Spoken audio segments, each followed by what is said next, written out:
గిరిజా ఓక్ ప్రస్తుతం ఈ పేరు సోషల్ మీడియాను షేక్ చేస్తోంది. ఈ మరాఠీ నటి సింపుల్ గా నీలిరంగు చీరలో కనిపించిన ఒక ఇంటర్వ్యూ క్లిప్ కారణంగా ఒక్కసారిగా దేశవ్యాప్తంగా ట్రెండింగ్ లోకి వచ్చింది. ముఖ్యంగా ఆమె ఫోటోలు, వీడియోలు ఇంటర్నెట్ లో విపరీతంగా వైరల్ అవుతున్నాయి. నెటిజన్లు ఆమెను బ్లూ శారీ లేడీ అని, కొందరైతే న్యూ నేషనల్ క్రష్ అని కూడా అభివర్ణిస్తున్నారు. చాలా సంవత్సరాలుగా ఇండస్ట్రీలో ఉన్నప్పటికీ ఒక్క ఇంటర్వ్యూ క్లిప్ ఆమెకు ఊహించని ఫేమ్ను తీసుకొచ్చింది. ఈ ట్రెండ్ ను చూసి ఆమె స్వయంగా ఆశ్చర్యం వ్యక్తం చేస్తూ ఇది కేవలం ట్రెండ్ మాత్రమే, తాను చేసిన పనే శాశ్వతమని పేర్కొన్నారు.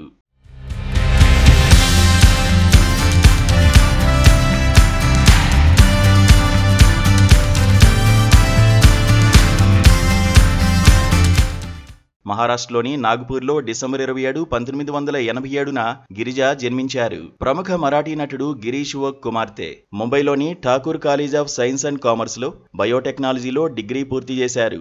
చదువు పూర్తయ్యాక థియేటర్ వర్క్ షాపుల్లో పాల్గొని యాడ్స్ లో నటించడం ద్వారా తన నటనా జీవితాన్ని ప్రారంభించారు. 15 ఏళ్ల చిన్న వయసులోనే వెండితెరపై అడుగుపెట్టిన గిరిజ మరాఠీ, హిందీ సినీ పరిశ్రమల్లో తనకంటూ ఒక ప్రత్యేక గుర్తింపు తెచ్చుకున్నారు.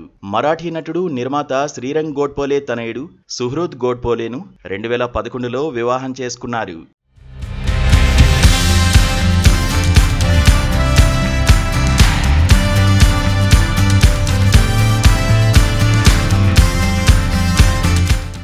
మరాఠీ చిత్రాలు, టీవీ సీరియల్స్ తో పాటు బాలీవుడ్ లో కూడా ఈ బ్యూటీ కీలక పాత్రలు పోషించారు. Taare Zameen Par, Shor in the City, Shahrukh Khan నటించిన బ్లాక్ బస్టర్ చిత్రం జవాన్ సినిమాలో మెరిసింది. అంతేకాకుండా ఆమె లజ్జా అనే మరాఠీ సీరియల్లో ప్రధాన పాత్ర పోషించారు. ప్రస్తుతం గిరిజ గుల్షన్ దేవయ్యతో కలిసి థెరపీ షరఫీ అనే వెబ్ సిరీస్ లో నటిస్తున్నారు. ఈ సిరీస్ కోసం ఒక ఇంటర్వ్యూలో మాట్లాడిన సందర్భంగా కో యాక్టర్ గుల్షన్ దేవయ్య సున్నితత్వం గురించి చెప్పిన విషయాలు, ముఖ్యంగా ఇంటిమేట్ సీన్స్ విషయంలో ఆయన చూపిన గౌరవం, ప్రొఫెషనలిజం గురించి ఆమె చేసిన వ్యాఖ్యలు కూడా ప్రస్తుతం సోషల్ మీడియాలో ప్రముఖంగా చర్చనీయాంశమయ్యాయి. అలాగే బేబ్స్ అనే పదం గురించి ఆమె చెప్పిన క్యూట్ మాటలు కూడా తెగ నచ్చేస్తున్నాయి నెటిజన్లకు.